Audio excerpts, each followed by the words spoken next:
ओम नमः शिवाय। आपका स्वागत है आपके अपने चैनल वास्तु गुरु में। आज के एपिसोड में आप जानेंगे क्यों शिव जी ने गणेश जी का सिर काट दिया और बाद में उनके सिर को जोड़ करके उन्हें जीवित किया। यह संपूर्ण कथा मैं वैसा ही सुनाऊंगा जैसा कि शिव पुराण में बताया गया है। इससे पहले हमारे चैनल को सब्सक्राइब, लाइक और शेयर करें।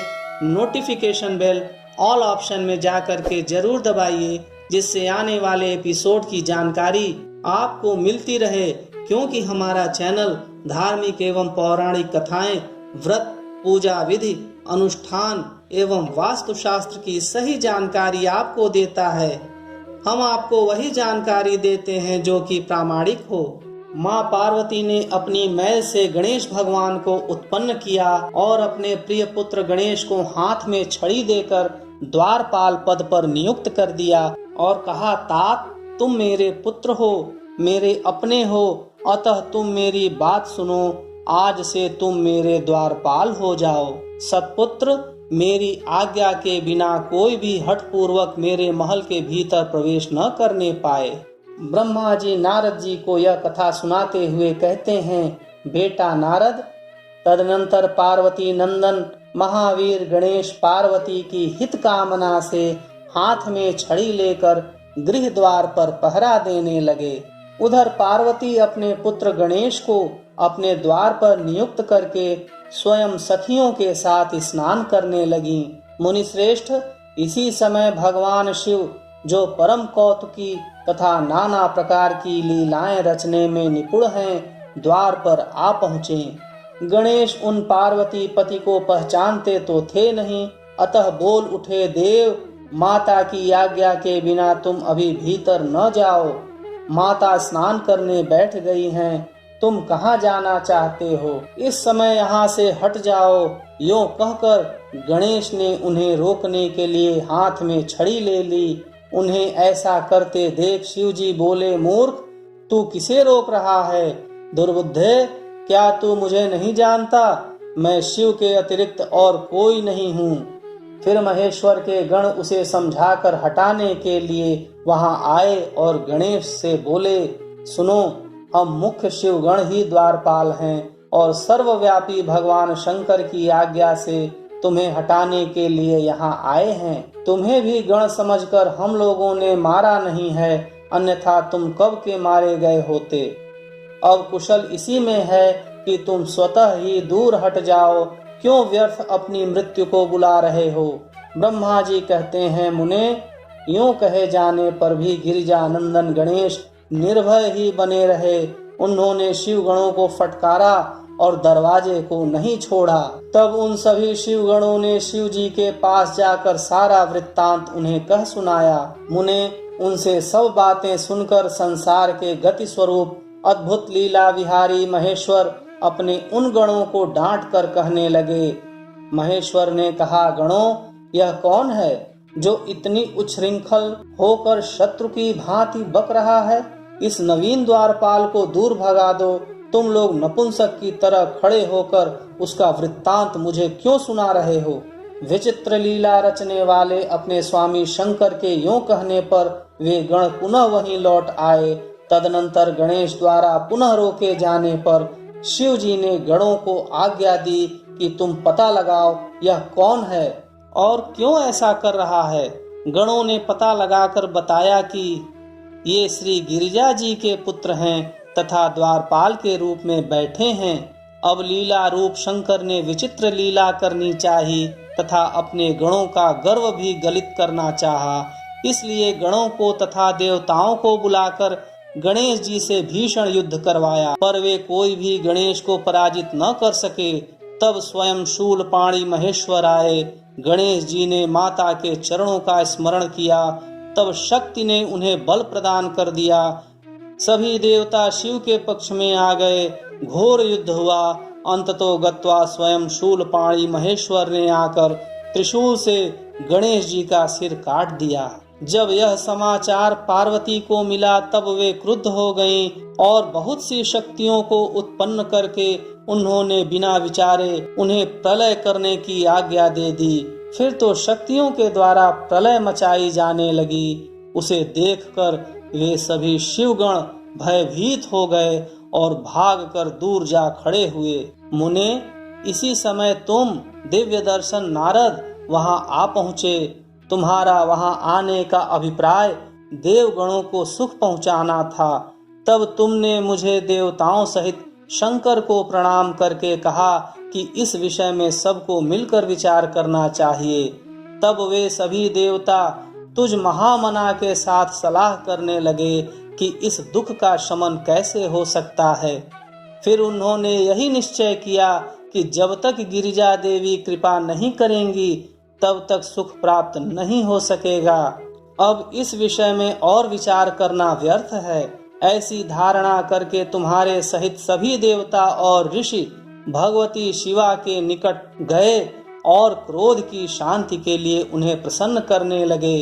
उन्होंने प्रेम पूर्वक उन्हें प्रसन्न करते हुए अनेक स्तोत्रों द्वारा उनकी स्तुति करके बारंबार उनके चरणों में अभिवादन किया।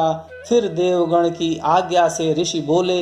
देवर्षियों ने कहा, जगदम्बे तुम्हें नमस्कार है। शिव पत्नी तुम्हें प्रणाम है। चंडिके तुम्हें हमारा अभिवादन प्राप्त हो। कल्याणी तुम्हें बारंबार प्रणाम है। अम्बे तुम ही आदि शक्ति हो। तुम ही सदा सारी सृष्टि की निर्माण कर्त्री हो। पालिका शक्ति और संहार करने वाली हो। देवेश तुम्हारे कोप से सारी त्रिलोक की विकल हो रही है। अतः अब प्रसन्न हो जाओ और क्रोध को शांत करो। देवी, हम लोग तुम्हारे चरणों में मस्तक झुकाते हैं।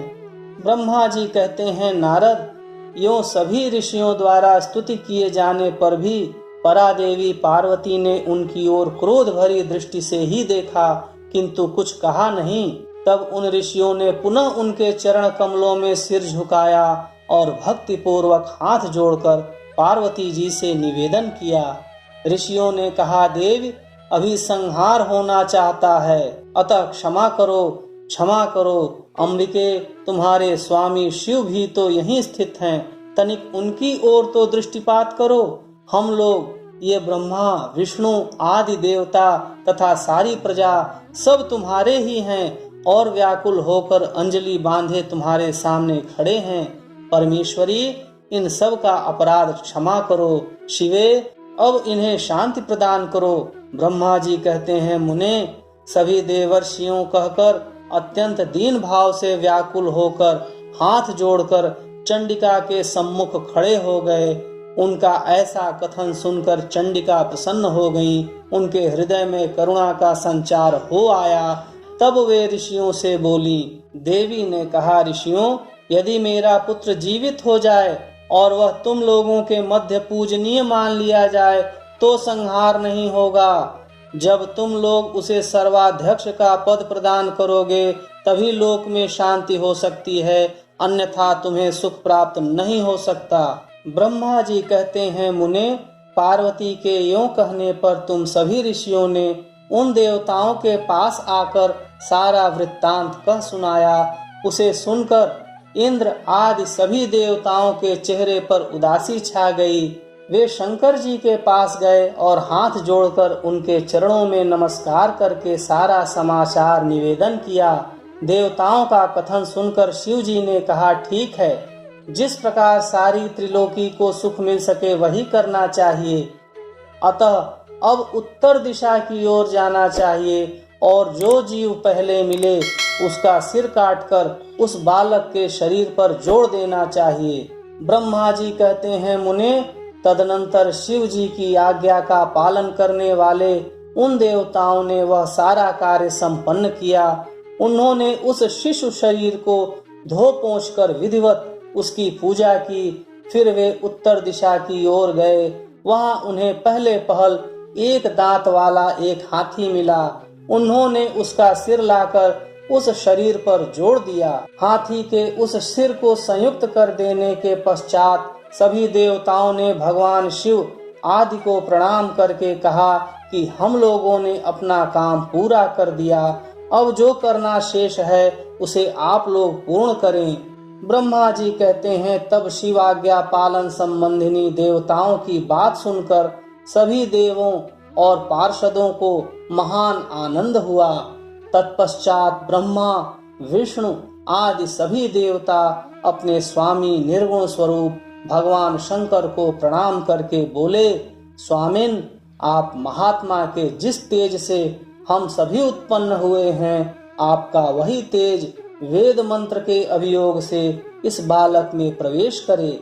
इस प्रकार सभी देवताओं ने मिलकर वेद मंत्रों द्वारा जल को अभिमंत्रित किया। फिर शिव जी का स्मरण करके उस उत्तम जल को बालक के शरीर पर छिड़क दिया।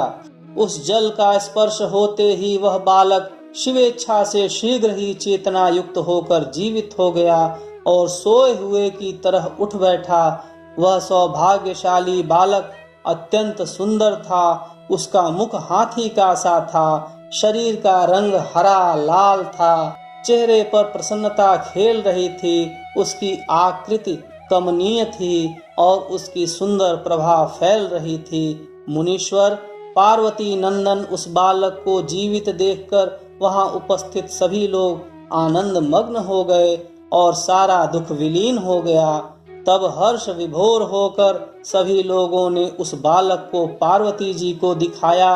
अपने पुत्र को जीवित देखकर पार्वती जी परम प्रसन्न हुई। तो भक्तों, गणेश द्वारा शिव जी के रोके जाने पर उनका शिव गणों के साथ भयंकर संग्राम, शिव जी द्वारा गणेश का शिरच्छेदन, कुपित हुई शिवा का शक्तियों को उत्पन्न करना और उनके द्वारा प्रलय मचाया जाना, देवताओं और ऋषियों का स्तवन द्वारा पार्वती को प्रसन्न करना, उनके द्वारा पुत्र को जिलाए जाने की बात कही जाने पर शिव जी के आज्ञानुसार हाथी का सिर लाया जाना और उसे गणेश के धड़ से जोड़कर उन्हें जीवित करने की कथा। आप परम सौभाग्यशाली हैं कि शिव पुराण के इस अंश को सुनकर आपने परम पुण्य को प्राप्त किया। ऐसी ही धार्मिक एवं पौराणिक कथाओं को सुनने के लिए हमारे चैनल को सब्सक्राइब, लाइक और शेयर करें एवं बेल आइकॉन जरूर दबाएं। मिलते हैं अगले एपिसोड में ऐसी ही नई कथा के साथ। देखते रहिए आपका अपना चैनल वास्तु गुरु। ओम नमः शिवाय।